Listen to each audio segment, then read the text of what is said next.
The Maribel, a brand new cargo ship, left Rotterdam. It was a cold, grey morning.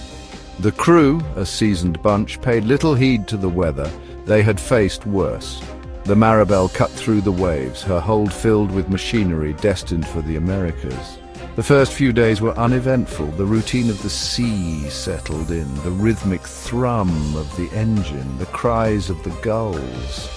The sun dipped below the horizon each evening, painting the sky in fiery hues. The Maribel sailed on, a tiny speck on the vast canvas of the ocean. As the Maribel neared the Azores, the weather took a turn. A thick fog rolled in, shrouding the ship in an eerie silence. The air grew heavy, charged with an unseen energy. The crew, though hardened by years at sea, couldn't shake off an unnerving feeling. Something felt off. Then, without warning, the Maribel vanished. Radio contact ceased abruptly. Frantic calls from other ships met only with silence. The Maribel and everyone on board had disappeared without a trace. Search and rescue operations were launched immediately. Planes scoured the area from the sky, their searchlights cutting through the dense fog. Ships combed the sea, sonar pinging off the ocean floor. Days turned into weeks, hope dwindling with each passing hour. The Maribel, it seemed, had been swallowed whole by the vast Atlantic. The disappearance made headlines. Theories abounded: rogue waves, piracy, even alien abduction.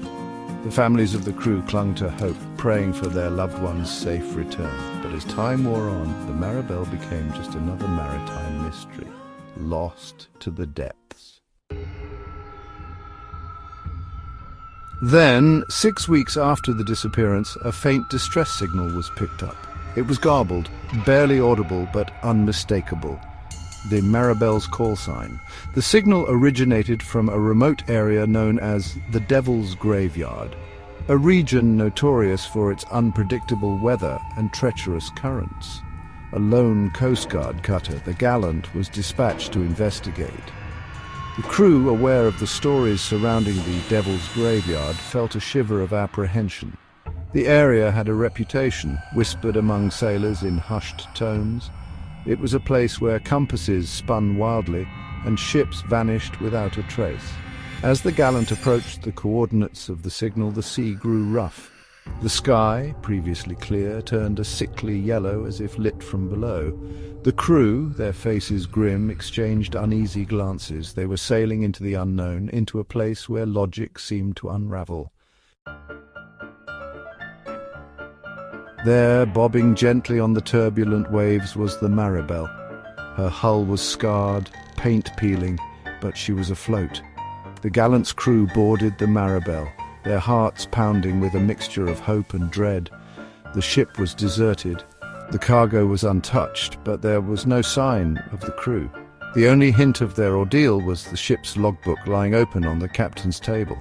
The last entry, scrawled in a shaky hand, sent chills down their spines. "Mayday, Mayday, this is the Maribel. We are not alone here. The stars are wrong." The Maribel was towed back to shore. A ghost ship returned from the abyss.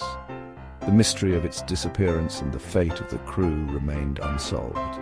The Maribel, once a symbol of hope and new beginnings, now stood as a silent testament to the terrifying power of the sea and the mysteries that lie hidden beneath its surface.